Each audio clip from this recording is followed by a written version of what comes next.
Yeah, all of the Elon Glazers now turning on him, fake friends, you know? Like, didn't Kara Swisher basically ride Elon into oblivion? Like, this was her job. So many people in mainstream media have made careers out of talking about how awesome Elon is, how he's like basically Tony Stark. It's now official. Elon Musk is leaving his role as a special government employee in the Trump administration, with a White House official confirming to me tonight that he is going to start the offboarding process this evening, which essentially includes paperwork. It's not totally clear what else.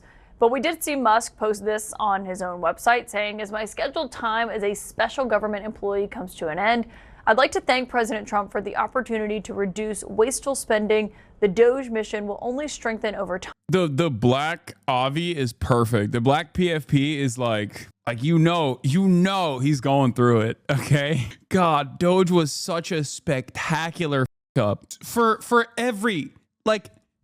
I cannot think of an even dumber thing.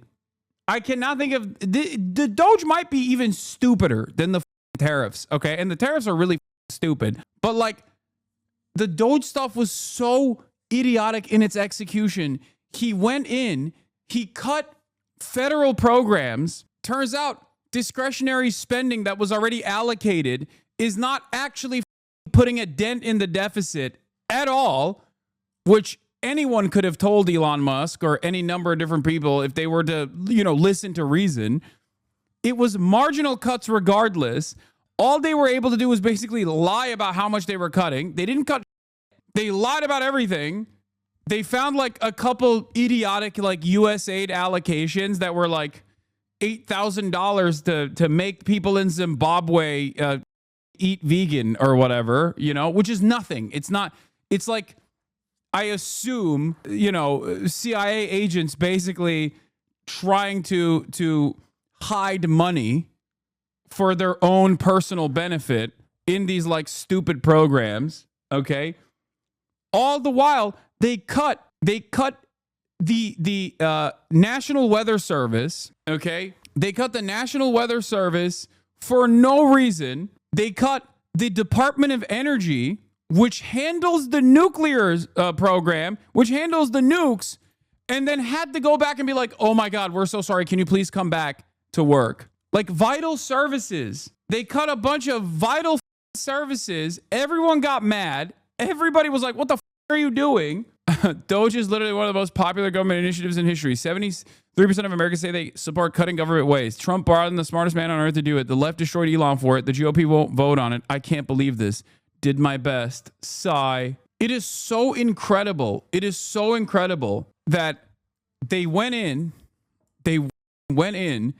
with a hatchet, okay, and cut a bunch of the last parts of the American government that actually works, that keep people alive, that keep people safe. And they did this in this haphazard manner in broad daylight.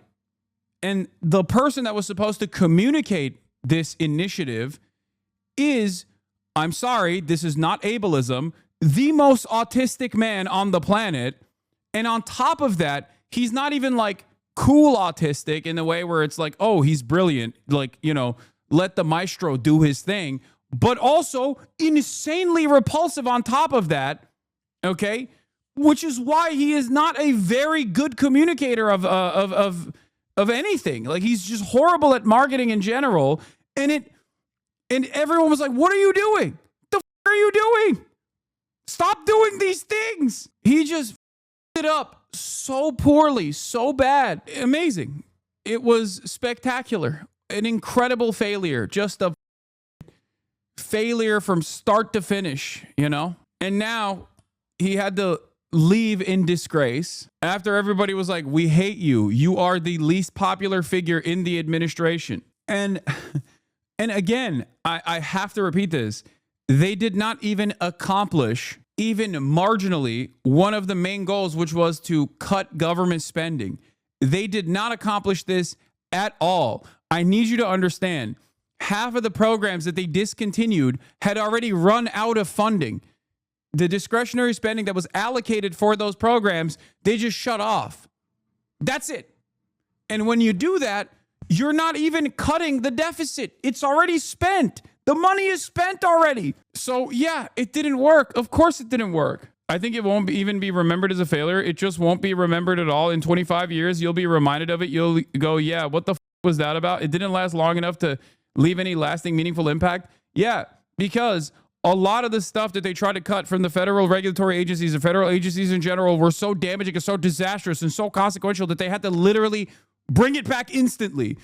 Elon would send like a AI mass email to be like, oh yeah, you're getting fired if you don't respond instantly. And then the government will come out and be like, no, that's not what's happening. Sorry, he doesn't know what he's saying. We just brought him to work today. Sorry about that. All the value that Elon was able to cut, all the money that he was able to cut was from the Tesla valuation. That's it. The only thing he was able to burn was Tesla stocks in the process, because as the key man, he is associated with that brand. And he was inevitably going to have to pull out regardless, because now he was associated with this like incredibly unpopular policy that was trying to fire unceremoniously hundreds of thousands of federal workers in a country where there's like a 23% underemployment crisis. And these are the last real jobs that exist for the middle income Americans. What the were you thinking? Problem is, he wasn't. I guess the only thing he accomplished in the process was like take, at least for a moment, control over all of the regulatory agencies that were up his ass. Time as it becomes a way of life throughout government. This is all coming as Musk has recently tried to distance himself from the administration to a degree, including when he criticized the president's big, beautiful bill, something the president was asked about today and essentially shrugged off. Well, reactions, a lot of things. Number one, we have to get a lot of votes. We can't be cutting, we need to get a lot of support, and we have a lot of support. We will be negotiating that bill, and I'm not happy about certain aspects of it, but I'm thrilled by other aspects of it. That's the way they go. It's very big. It's the big, beautiful bill. But the beautiful is because of all of the things we have. Here's what Elon Musk had to say about that bill, which the Congressional Budget Office has estimated would add more than $3 trillion to the federal deficit. I was disappointed to see the massive spending bill, frankly, which increases the budget deficit, not just decrease it, and undermines the work that the Doge team is doing. I think a bill can be big or it can be beautiful, but I don't know if it can be both. My personal opinion. My source on all of this tonight is the veteran tech journalist Kara Swisher. And Kara, it's great to have you here. What do you make of Elon Musk officially leaving his role that he is tonight? Well, it's a long goodbye, isn't it? I mean, he seems to be leaving and going out. He needs to work on his company. This was inevitable that he was not going to stay there very long. And it pushed along by the fact that his businesses are a bit in distress. And so he needs to pay attention and do his actual job. Do you think he's actually leaving? I think he's probably frustrated by the pace of government. And when he goes back to his companies, he says jump and they say how high. At the government, they don't do that. And I think he found a lot more difficulty in finding real cuts and everything else. And I think they're only sending $9 billion in Doge. Yeah, all of the Elon Glazers now turning on him, fake friends, Like, didn't Kara Swisher basically ride Elon into oblivion? Like, this was her job. So many people in mainstream media have made careers out of talking about how awesome Elon is, how he's like basically Tony Stark. Cuts which is nothing. It's a drop in the bucket, which means pretty much his effort was a failure. Yeah, that's what they're planning to send up to the Hill based on what we know so far. But I mean, $9 billion might sound like a ton of money to someone who's watching, but when you think about his stated goal of $1 trillion to cut coming in, $2 trillion at first, $2 trillion initially, then that was halved to be more realistic. Yeah, I think that puts it more in perspective of how much there was this high bar that they did not reach. No, it's what they spent on paper clips. I mean, it's really not a lot, and he didn't find it. He was able to do it because he made cuts in areas, some of which were regulating him, like foreign budgets, maybe attack NPR, attack things like that. But it wasn't significant cutting that they were talking about, which is reforming government extensively. And as he correctly pointed out, you can't have a bill that's big and beautiful. You can have one or the other. And Musk can do math, I think, and he understands the deficit. This $2.3 billion or more raising the deficit is very dangerous for this country, which was something I think he genuinely wanted to help fix. Did the president's response when he was asked about Elon Musk saying, it can be big or it can be beautiful, it can't be both, which he said with a laugh there, but I do think is a point that he actually probably believes. Were you surprised that Trump didn't have a stronger response to that? No, because he was just saying, yeah, that's the way it goes here up in there. Like, I think he was acknowledging that this is how it happens, this is how the sausage is made. And I think Elon thought, because the way he runs his own companies, that he could just come in and trample everybody. And I think that was one of the problems. I think he bullied cabinet members. I think he ran over things. He took a lion's share of the attention, the whole chainsaw thing, which is Like Elon Musk's existence as the richest billionaire on the planet, the wealthiest billionaire on the planet, is fantastic in many ways. One, because it just directly cuts away at the lie of meritocracy, because he doesn't work hard nor smart. And I think a lot of Americans can recognize that. Okay. Anyway, getting back to Elon, as I was saying, he is a perfect representation of the lie that is meritocracy in our process, in our system, in our distribution of wealth, in the economic organization of society. That's number one. Number two, Elon Musk and the ways in which he has been able to get his grimy little hands all over the federal regulatory agencies that are tasked with regulating his companies, okay, is, I think, a perfect opportunity to once again remind people how these things work in places like China. Think for a moment. A guy like Elon Musk behaving this way, leading to all of these federal agency workers getting fired from their jobs. Imagine what would happen in China. Imagine what would happen to an Elon Musk figure in China. That's all I'm saying. There would be some serious criminal prosecutions that would come after these kinds of actions. And I think that is something we should be moving towards. It would be fantastic. Just, thank God, a distant memory. And I think he did a lot more showmanship than he did actual work. I thought what he said to the Washington Post in an interview was interesting. He said, Doge has just become the whipping boy for everything. Something would go bad, something bad would happen anywhere, and we would get blamed for it even though we had nothing to do with it. Oh, woe is me. So that's what, when you're on the big leagues, that's what happens. You have to take blame. And he attracted attention to himself, so he has no one to blame but himself in that regard.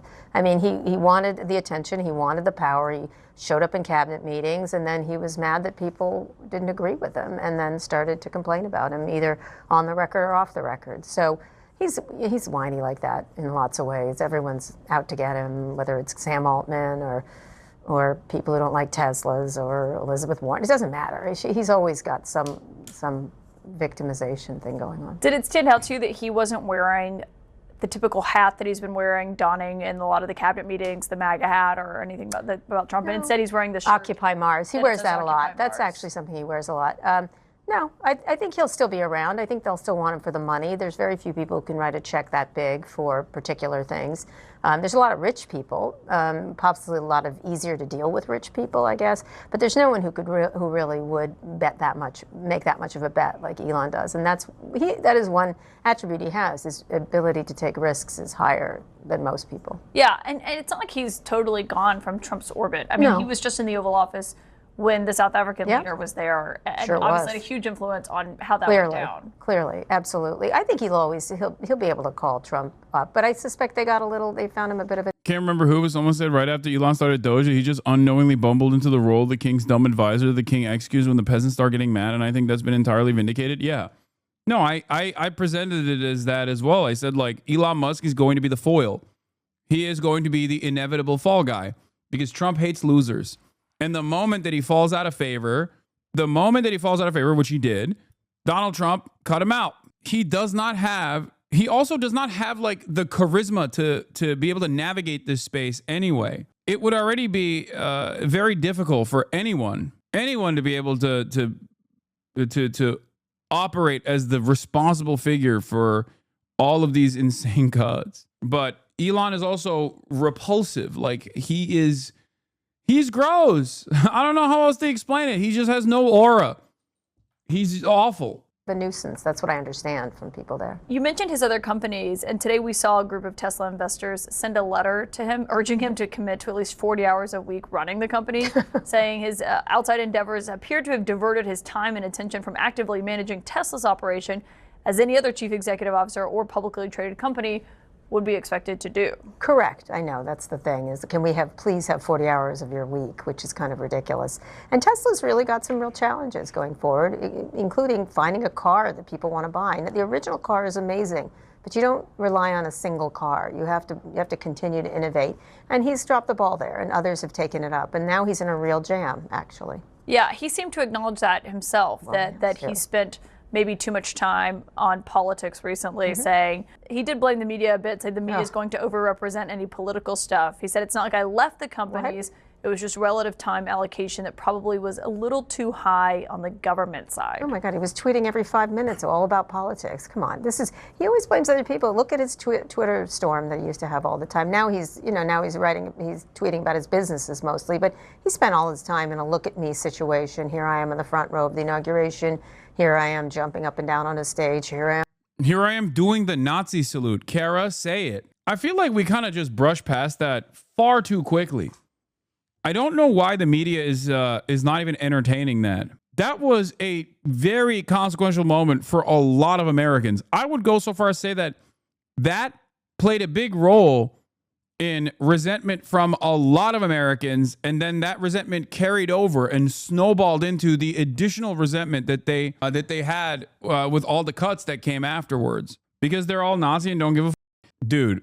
I know that there are Chatter's parents in here who even then, like when he did that, they thought this is up. There's no way. I feel like that was a pivotal moment. That was a pivotal moment for a lot of people. I think you're discounting for the average people, like for the average boomers. I think you're discounting how much that image actually played a role in them going, nope, I'm out. I'm in the cabinet meeting. He has no one to blame but himself on the problems at Tesla, and the fact that competition exists, and that's what's happened here. Well, and on I think some people may hear this and say, well, he was trying to do good. He was trying to find fraud in the federal government, but I was.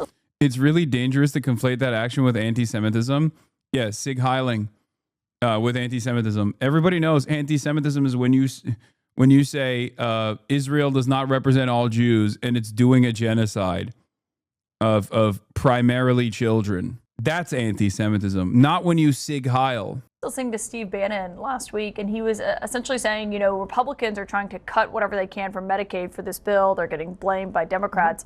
He's like, where is DOGE? They were supposed to go after that or go after the Pentagon budget. Instead, they went after smaller projects that didn't net, the huge fraud people were expecting. I think he's right. It was a lot of jazz hands and exhausting jazz hands. And he sucked up all the attention. And so if he was going to act like a heat shield, don't be surprised that you get burned. That's my feeling. And, one of the things, he's still going to be a successful business person. One of his companies, Neuralink, just got a big funding. People, I wouldn't bet him out in the car business, although he has a much tougher road there.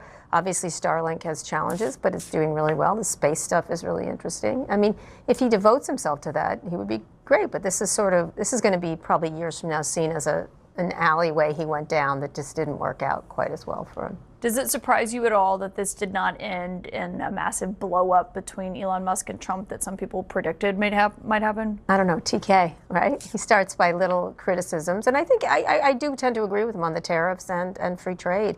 Again, he can do math. Deficits are a real problem for this country. And here we have this big, beautiful bill that's going to raise them rather substantially, which is mortgaging. Oh, my God. Yeah, that's the big problem with the big, beautiful bill, is that it actually raises the deficits, and not because there's a ginormous wealth reallocation to the top while causing the working poor to suffer even more.